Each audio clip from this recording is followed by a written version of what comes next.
ये जो अपेक्षाएं हैं हमने इस थ्योरी में देखा कि किस तरह से काम करती है।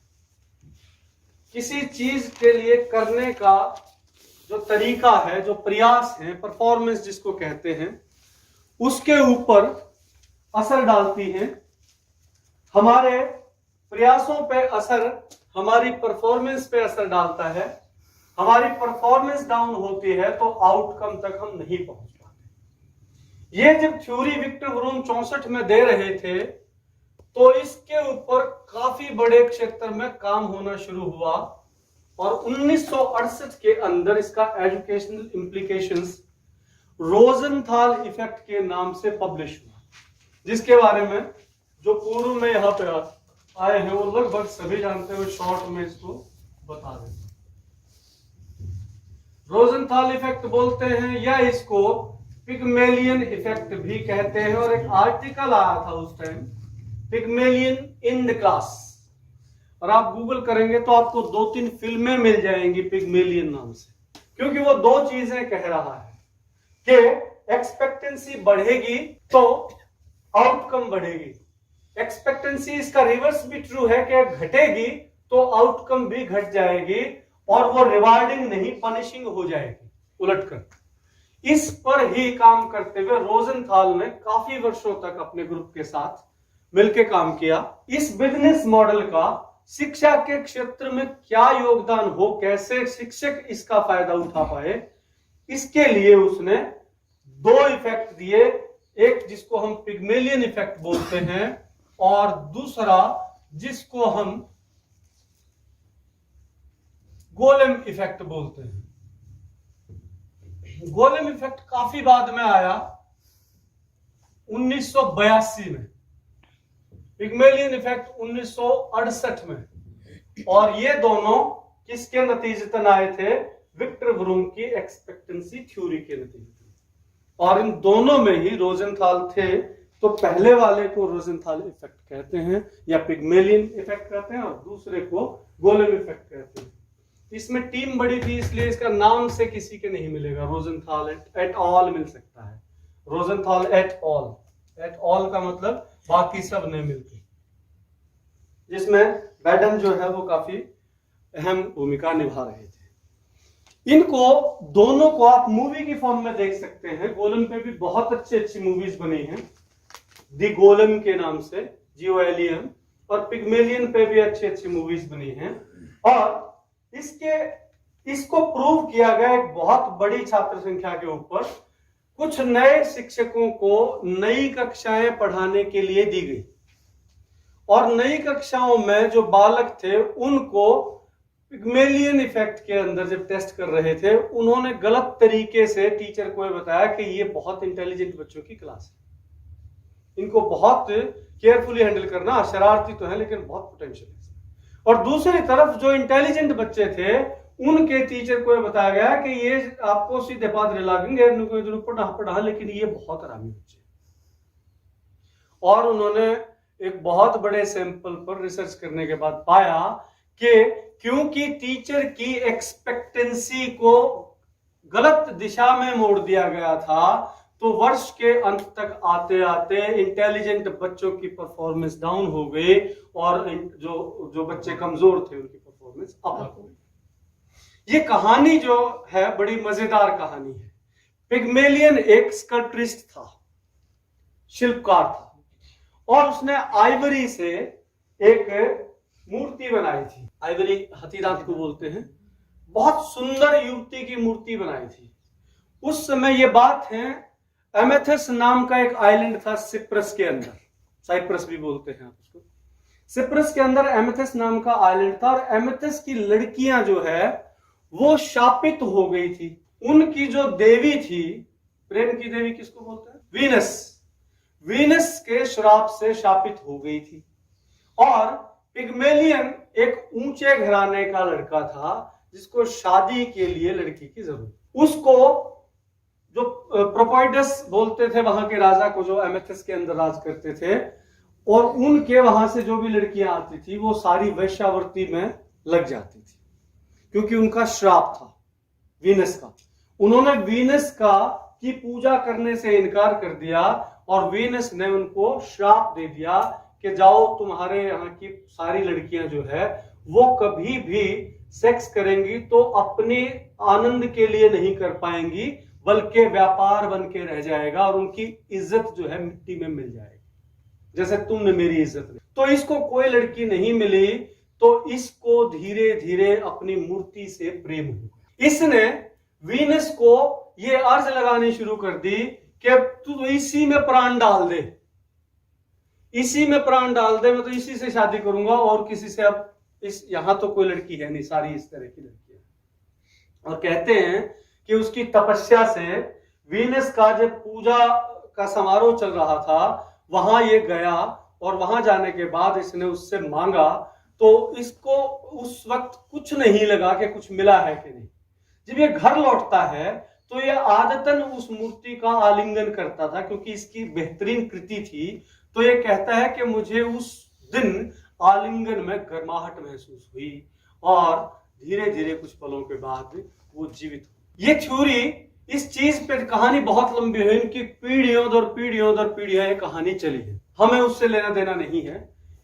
लास्ट में ये भी शापित हुए और इनके घरानों के लड़कों ने अपनी माओं के साथ ही जो है संबंध बनाने शुरू कर दिए। ये 15 वॉल्यूम का एक मेटामॉर्फोसिस के नाम से एक बहुत बड़ा ग्रंथ लिखा गया था, उसके अंदर ये पूरी कहानी इनके पूरे। इस थ्योरी से रोजेंथाल ने ये देखा कि उसकी उम्मीद उस आइवरी की मूर्ति से इतनी ज्यादा हो गई थी अपेक्षाएं, कि उसकी अपेक्षाओं से उसको न जाने उसके देवी के उस आशीर्वाद के कारण या कौन जाने कि उसको स्वयं ही ऐसा आभास होने लगा कि वो उसको जिंदा मानने लगा कि जिंदा ही है।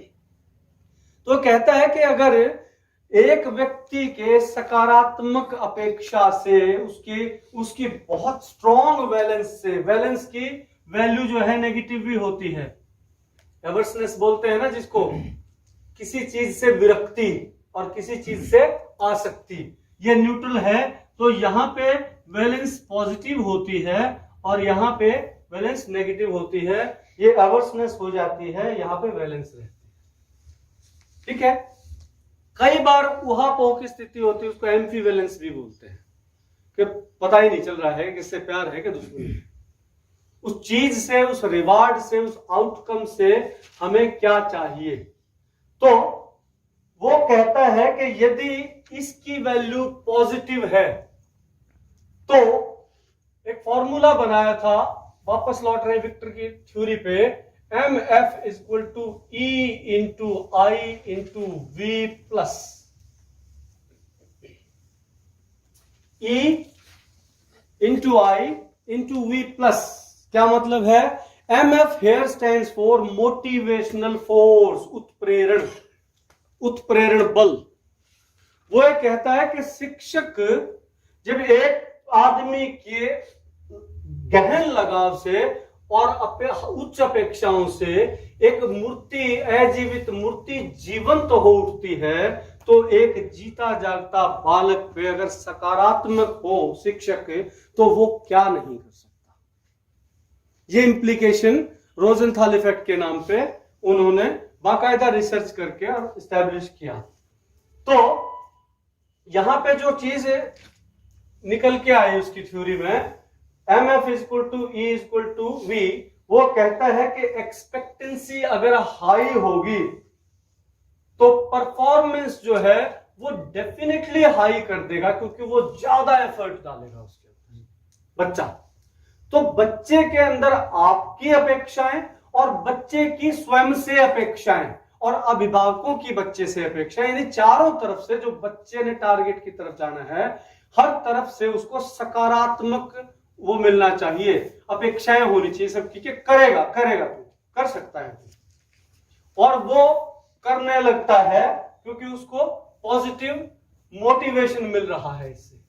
ठीक है, जब वो इसमें जोर लगाता है तो डेफिनेटली वो 4 दिन पढ़ के आएगा, तो आप उसकी परफॉर्मेंस में अंतर देखते हैं और परफॉर्मेंस से ही आउटकम तक पहुंचता है।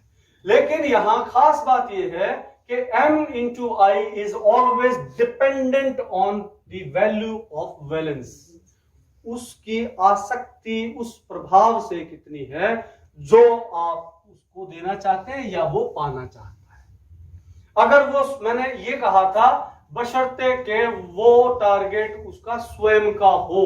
अगर वो लादा हुआ होगा तो वो उससे दूर जाएगा कि यही नहीं करना है, कुछ भी कर लीजिए। मेरी अपनी कहानी में मुझे घर वाले डॉक्टर बनाने की जिद पे थे और मैं मेडिकल साइड भी ले रहा था। मैं ये झूठ यहां स्वीकार कर रहा हूं कि मैंने आज तक पीएमटी का पेपर कभी दिया ही नहीं, जबकि मैंने एएफएमसी पुणे का भरा, मैं गुजरात घूम के आ गया। मैंने दिल्ली पीएमटी का भरा तो मैं ये दिल्ली के मॉन्यूमेंट, जंतर मंतर फलाना देख के घूम के आ गया। मैंने तीनों बार घर आके एक्ट तो ऐसे किया, अप्लाई तो किया था, एक्ट ऐसे किया जैसे पेपर दे के आ गए, पेपर में नहीं आए होंगे। यानी मुझे अंदर से ये हो गया था कि डॉक्टर ही नहीं बनना है। तो ये मैं खुद से अंदाजा लगा सकता हूं कि थोपा हुआ जो आपका टारगेट है वो आपकी वैलेंस को उसमें कवर्सनेस में आप उसके लिए उग्र हो जाते हैं। आपने अपने बच्चों में ध्यान दीजिए, किसी का बच्चा यदि +2 के आसपास है और वो थोड़ा सा आउटस्पोकन है तो वो तुरंत बागी हो जाता है, यो ना करूं, कर लो जो करना है, बाकी सब कुछ कर दूंगा, ये नहीं करूं। इसलिए हम, ये कब स्टेज आती है जब बच्चे के साथ लगातार जबरदस्ती और दबाव का माहौल हर तरफ से रहता है, वो बागी हो जाता है। अगर वो बागी ना हो पाया तो मर जाएगा या मानसिक रूप से विक्षिप्त हो जाएगा। जो कमजोर पर्सनैलिटी के बच्चे हैं, जो आउटस्पोकन नहीं है, इंट्रोवर्ट बच्चे हैं, they commit suicides. And it is we people, we parents who are pushing them towards committing suicide, ending their life. And this is happening on daily basis in the cities like Kota, जहां pressure इतना जबरदस्त है कि बच्चा, वहां से बच्चे को ये चिंता होती है कि घर जाके क्या मुंह दिखाऊंगा, इसलिए वहां सुसाइड रेट खूब है। वहां पे बहुत सारे रिसर्चर रिसर्च कर रहे हैं, कर चुके हैं बहुत सारे, कई पीएचडी आ रही है। ये दबाव आपके बच्चे को हमेशा के लिए पागल कर दे या आपसे छीन ले, इससे बेहतर है कि वो दुकान करके गुजारा कर लेगा, क्या दिक्कत है। वो एक संतुलित इंसान रहेगा, कम से कम किसी के ऊपर डाके और वो नहीं करेगा, किसी को लूट मार नहीं करेगा, किसी की इज्जत पे हाथ नहीं डालेगा, वो अपना आराम से रोटी खा लेगा, क्या होगा, कार नहीं होगी। ऐसे ही यही बात हमारे छात्रों पे भी लागू होती है कि उसका मानसिक संतुलन तो ना खोए कम से कम, और कुछ भी हो वो नहीं करेगा। आपकी नेगेटिव फटकार के बाद भी तो नहीं ही करना है ना, तो पॉजिटिव सकारात्मक क्यों नहीं रह सकते, खासकर कमजोर बच्चों के साथ। उसकी कॉपी में 2 गलती ढूंढने के बजाय 2 ठीक क्यों नहीं ढूंढते, जिससे उसको कहे वाह, कल वाले में तो मुझे ठीक नहीं मिला था, आज 2 ठीक मिल गए, यू आर डूइंग वेल। अब उस बच्चे को वह शाबाश, अब उसको वो लव, वार्मथ और वो रिवार्ड टीचर से जो मिल रहा है, उसके लिए कल 4 ठीक करके लाएगा। और ये भी प्रैक्टिकली की हुई चीजें हैं। एक क्रिमिनल जिसके ऊपर 12 केस चल रहे थे, उस बच्चे ने +2 पास करके दिखा दी, जिसकी स्कूल में एंट्री नहीं थी, केवल प्यार से, और उसको उम्मीद दिला के कि you can do it, you can do it. और धीरे धीरे वो वापस सबका चहेता भी बन गया और वो बहुत अच्छे नंबरों से पास हुआ, सिर्फ 2 साल के। तो ये टीचर को बेशक सब्जेक्ट का एक चैप्टर ना पढ़ाए, कम पढ़ाए, ये कुछ चीजें हैं जो आपको बतौर टीचर जो है ये यहां होनी चाहिए। आपको कुछ जानकारियां होनी चाहिए, कुछ बच्चों की प्राकृतिक क्षमताएं, मानसिक क्षमताएं हैं, उनका अंदाजा होना चाहिए। आपको पता होना चाहिए कि उनका जो ये सेंसरी सिस्टम है, इसकी क्या क्या लिमिटेशंस हैं, तो आप अपने आप उसके ऊपर उतना वजन नहीं रखेंगे। अब हम उस चीज पे आते हैं जो विनोद जी ने प्रश्न किया था कि कॉग्निटिव लोड जो है उसको वो ज्यादा है किसी पे, इसकी पहचान कैसे हो, और यदि पहचान हो जाए तो उस पर काम कैसे करें। ऐसे बच्चे आपने खूब देखे होंगे जो बच्चे किसी भी सिग्नल, चाहे वो ऑडिटरी सिग्नल है, चाहे वो टैक्टिकल सिग्नल है, चाहे वो ओल्फैक्टरी सिग्नल है, इस तरह से लंबी लिस्ट है किसी तरह के सिग्नल। मैंने मुख्य 3 लिखे हैं, स्मेल से, आवाज से, छूने से, टेस्ट से, ताप से, स्वाद से, किसी भी चीज। इनके प्रति जो बच्चे हाइपर सेंसिटिव होते हैं, कुछ बच्चों को आप ये कहते हैं मेरी गुड़िया बहुत ड्रामेबाज है, साइकिल वाली ताली बजाते हैं, कोई कितना शोर हो रहा है, एक्चुअल में वो ड्रामेबाज नहीं है, वो इस बीमारी की शिकार है, सेंसरी प्रोसेसिंग डिसऑर्डर की शिकार। वो उतना कॉग्निटिव लोड झेल ही नहीं सकती जितना सामान्य बच्चे झेल सकते। ऐसे बच्चों को जिनको हल्की भी कहीं स्मेल हो तो कहेंगे हाँ कितनी बदबू आ रही है। आपने देखे होंगे बहुत सारे लोग ऐसे हाइपर सेंसिटिविटी दिखाते हैं। या फिर वो बच्चा ऐसी हरकतें करता हो कि आपने कुछ बच्चों को देखा होगा, सामान्य तौर पे लोगों को चक्कर आके गिर पड़ते हैं और वो गिर पड़ने तक घूमता ही रहता है, रुकेगा नहीं। कुछ कोई चीज रस्सी पकड़ ली, वो पोल से बंधी है तो उसके चारों तरफ, मतलब ऐसी हाइपर हरकतें करता है जो सामान्य बच्चे नहीं करते। लेकिन यहां मैं आपको अभी ये बता रहा हूं कि किसी इस तरह की एकाध चीज जो आइसोलेटेड इवेंट हो, जब बच्चा सुपर एक्साइटेड हो और तब ऐसा कुछ कर दे, उसको एसपीडी से लेबल मत कर देना। इसके लिए बाकायदा काउंसलर तय करेगा, उसके खूब सारे टेस्ट करके कि वो इस बीमारी से ग्रसित है कि नहीं है। हमारी आदत है, जब ये आईईडी का शुरू हुआ, इंटीग्रेटेड एजुकेशन फॉर डिसेबल्स, तब खूब सारे बच्चों को किस कैटेगरी में दिखा दिया, एलडी की में, एलडी की में, लर्निंग डिसेबल है।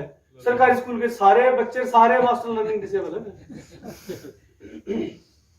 तो it's not about that. Extreme cases में जिसमें ऐसे जो लक्षण बता रहा हूं, ये लगभग सारे ही लक्षण उसमें, और हमेशा ऐसे ही लक्षण में रहता हूं, तो वो बच्चा जो है इस सेंसिटिविटी जो प्रोसेसिंग डिजीज है, डिसऑर्डर है, इसका शिकार है।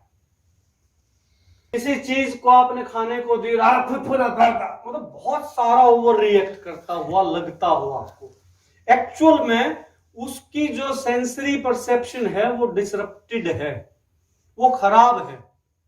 और वो इसलिए क्योंकि वो अंदर नहीं रख सकता इतनी सूचनाओं को, वो अचानक परेशान हो जाता है। या और क्या पहचान मिलेगी, एक काम, एक टास्क पे लगा है, आप तुरंत उठा के कह दो एक बार पानी लेके आइए, वो किताब पढ़ने में लगा था, वो आपकी बात को एकदम से समझ ही नहीं पाएगा, बशर्ते कि आप सामने खड़े हैं। Switching from one sensory perception to another sensory perception is difficult for such children. Switching, एक से अचानक दूसरी तरह का काम करने का कहना है, दूसरे से अचानक तीसरी तरह का काम करना। तीसरी, उसको कोऑर्डिनेशन की कमी होती है। हमने पीछे कई बार गेम खेले थे ना, वो पास कर रहे थे हम चीजें। ऐसे बच्चों को इस तरह के गेम काउंसलर भी इन्हीं चीजों से पहचानते हैं। वो बाकी बच्चे एक साथ अगर 15 सिग्नल, ऑर्डिनरीली हम 9 से 14 सिग्नल एक बार में ले सकते हैं। इंसान 9 से 14 की सामान्य रेंज है, इतने सिग्नल एक साथ परसीव कर सकते हैं। प्रोसेसिंग की बात नहीं कर रहा हूं, परसीव। वो लोग एक बार में 1, 2 या 3 से ज्यादा सिग्नल परसीव नहीं कर सकते, वो कंफ्यूजन की स्टेट में चले जाए, परसीव ही नहीं कर सकते। अगर उन्होंने एक से ज्यादा परसीव भी कर लिए तो उसको प्रोसेस नहीं कर पाएंगे, वो उनमें से कोई सा काम नहीं कर पाएंगे। जैसे अगर आप यहां पे आंख बंद करा के एक आदमी ताली बजाए, एक आदमी सीटी बजाए और तीसरा आदमी गिलास बजाए, तो शायद सामान्य आदमी इन तीनों बातों को बता देगा कि ये 3 ध्वनियां आई थी। वो बच्चा नहीं बता सकता है। या आप उसकी दूसरी सेंस को इन्वॉल्व कर लें कि आप उसके यहां ठंडा या गर्म लगा रहे हैं, इधर से सीटी बज रही है, वो दोनों को ही नहीं बता पाएगा, उसको कुछ नहीं, मिक्सअप हो जाता है उसका सारा सब। ऐसे बच्चे, ये पहचान है, ऐसे बच्चे जो है इसका शिकार हैं। ये सामान्यतः नहीं मिलते हैं, इनकी दर बहुत कम है। 1000 पे जाके एक बच्चा ऐसा मिल सकता है, इससे नीचे नहीं मिलेगा। इसलिए जल्दबाजी, किसी को लेबल करने के लिए जल्दबाजी नहीं करनी। लेकिन अगर ऐसा केस है तो उसके साथ क्या करें, उपचार क्या है?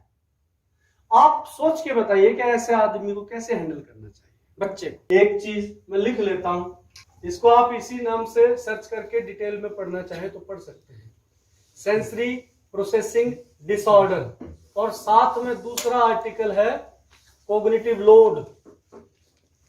ये दोनों मिला के पढ़ने पड़ेंगे, एक में दोनों चीजें ना भी मिले जाए।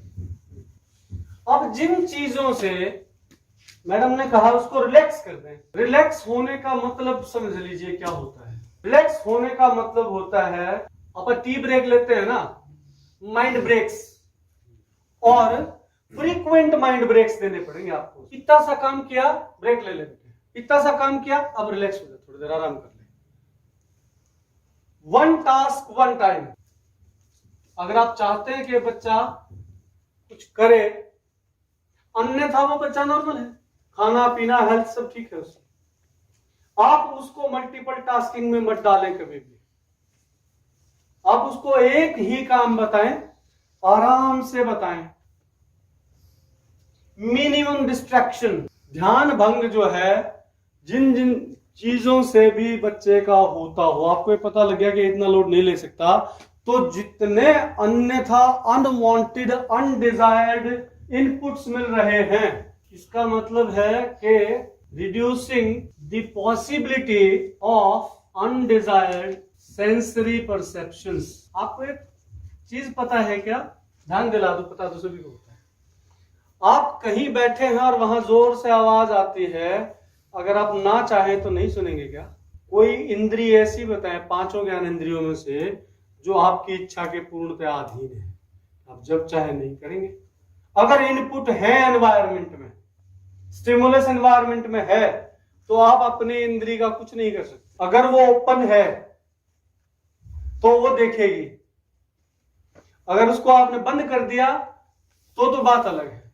अगर वो उसके स्रोत खुले हैं, नाक भी खुला है, नाक बंद नहीं किया, आपने आंख बंद नहीं की, अपने कान बंद नहीं किया, बच्चा को भी बंद कर सकते हैं क्या?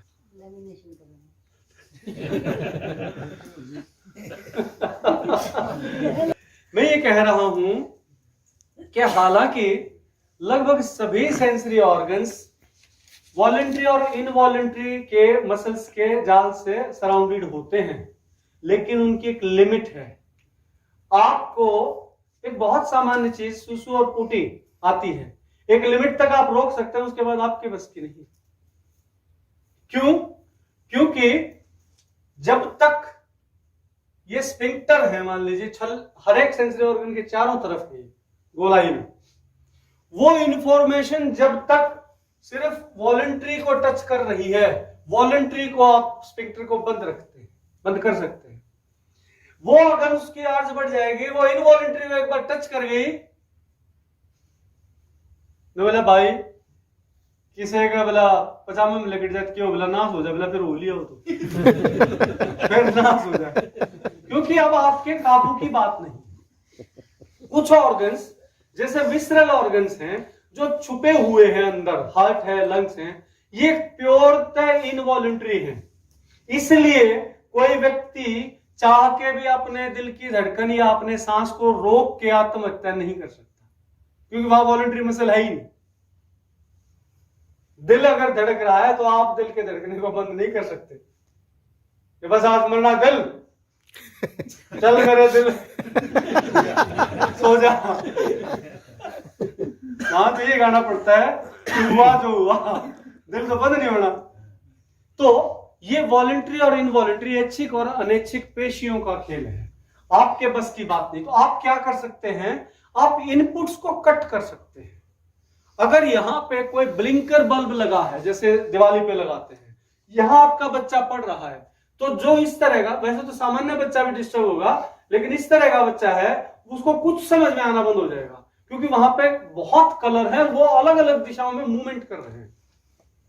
आपने ध्यान दिया हो, मैंने इस बार दिवाली पे ध्यान दिया था, पूरे घर में अंधेरा करके मैंने 3 ब्लिंकर जला दिए, तो वहां पे सबसे पहला चक्कर तो मेरी मां को आया, और थोड़ी देर के बाद पत्नी ने भी शिकायत की, और फिर मैंने भी ये महसूस किया क्या क्या हो रहा है, चक्कर क्यों आ रहा है, चक्कर आने का मतलब है कि दिमाग जो है it is not able to handle now more signals, लेकिन वो तो 1 मिनट में 1000 सिग्नल एक बल्ब दे रहा है, फिर दूसरे उसको काट रहे हैं, कहीं सर्कल बन रहा है, कहीं कुछ बन रहा है, तो आपको डिजीनेस आ जाती है, एकदम से आप निडालोगे, गिर जाएंगे। ये क्या है, ओवरलोड हो गया आपके दिमाग के ऊपर और आप बंद कर नहीं सकते हैं।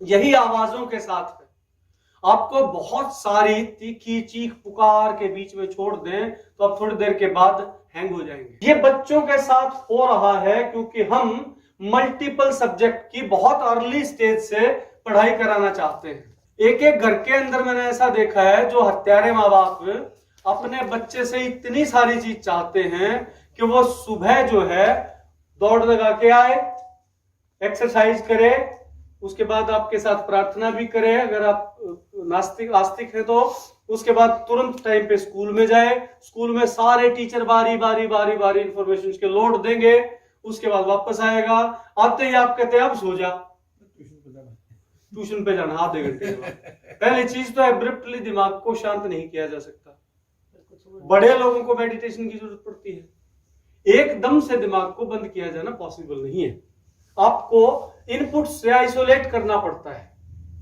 मिनिमम डिस्ट्रैक्शन होना चाहिए।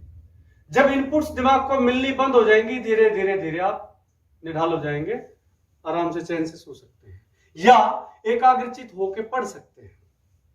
तो इसका एक एजुकेशन इंप्लीकेशन जो मैं बताना चाह रहा हूं आपको, अपने बच्चे के ऊपर मल्टीपल सब्जेक्ट या मल्टीपल टास्क का लोड मत डालें। जब उसको पढ़ना होता है वो उस टाइम पे उसके डिस्ट्रैक्शंस को आप कम करें। घर में या स्कूल में जब आपने बच्चों को याद करने का दे रखा है और टीचर वहीं खड़ा है तो बाहर बच्चे कूद रहे हैं, खिड़की से बाहर भाम भैंस की आवाज आ गई, फिर पौ मोटर की आवाज आ गई, ये सारी डिस्ट्रैक्शंस बच्चे को कुछ नहीं करते। या बहुत कलर्स हैं उस कमरे के, जिस एज तक हमें उसको कंसंट्रेट कराने की जरूरत नहीं होती। आपने सुबह सीखा कि एक एज है जिसमें प्रोसेसिंग कम हो रही है, लेकिन उसको एक्सपोजर देते रहो, परमानेंट मेमोरी में जा रहा है। उस स्टेज पे आप उसको खूब सारे सेंसरी इनपुट्स दे सकते हैं। इसलिए जो प्ले स्कूल हैं उनके दीवारें और सब कुछ बहुत कलरफुल होता है, और बड़े बच्चों के स्कूल में या कॉलेजेस के अंदर कम से कम कलर्स और कम से कम चीजें होती चली जाती है। ये यूं ही नहीं आई है चीजें, बुक में भी होता है सर। इसके कुछ साइकोलॉजिकल बेसिस हैं, उनकी किताब भी बहुत रंगीन मिलेगी। लेकिन बड़े लोग, मैंने यहां आने के बाद महसूस किया है कि आईएएस जो चीफ सेक्रेटरी है, इस लेवल के आदमी हैं, आप वहां अगर ये आपकी पीपीटी प्रेजेंटेशन है, आपने एनिमेशन, आवाजें, कलर ज्यादा डाल दिए तो वो आपको बंद करा दिए। वो सीधा ये कहते हैं it should be in black and white, nothing else, even underlining और बोल्ड भी नहीं, सिंपल। कारण क्या है कि उनके पास समय थोड़ा होता है और पूरी अटेंशन देनी होती है। उनके पास एक के बाद दूसरी मीटिंग आएगी, दूसरी तीसरी प्रेजेंटेशन आएगी, तो वो इंफॉर्मेशन के लोड को अननोइंगली ही खुद कह रहे हैं कि इसको घटा दो, क्योंकि वो कंसंट्रेट नहीं कर पाते हैं उस बात में। उनके पास थोड़ा थोड़ा टाइम होता है पूरी बात समझाने का। डायरेक्टर से मिलते हैं, आप ये कहते हैं 2 मिनट में बता दे भाई, उसके बाद ठीक है।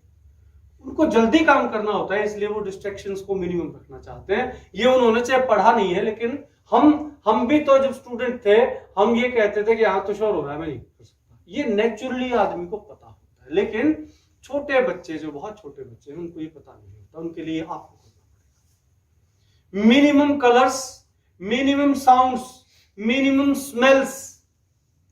घरों के अंदर आप छौंक लगाते ही पूरे घर में लपट उठती है। अगर बच्चा पढ़ रहा है तो उसका क्या प्रोसेस होता है बता देता हूं। मैं पढ़ रहा हूं, एक प्यासा कौवा था, जंगल में भटक रहा था।